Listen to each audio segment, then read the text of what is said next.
Hey, it's Ryan over at a job out in Trumbull County today, and we have a vacant home somebody's going to be moving into.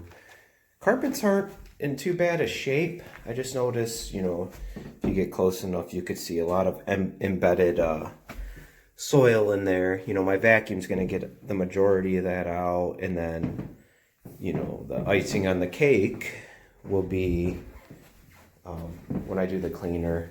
Anyway, I always vacuum first when I do a low moisture cleaning. And as you can see, we start empty. So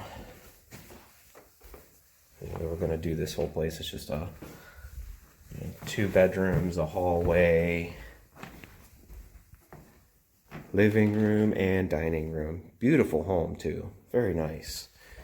So we'll get to vacuuming and go from there. Well, another job well done. Just wanted to show you guys how well this came out. Just finished doing some grooming. There you go. Maybe you can see it a little better. This stuff looks like brand new. It was in pretty decent shape to begin with.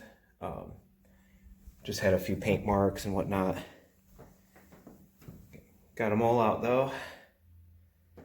But this is the finished product. Alrighty. Well, have a good weekend, everybody. Bye.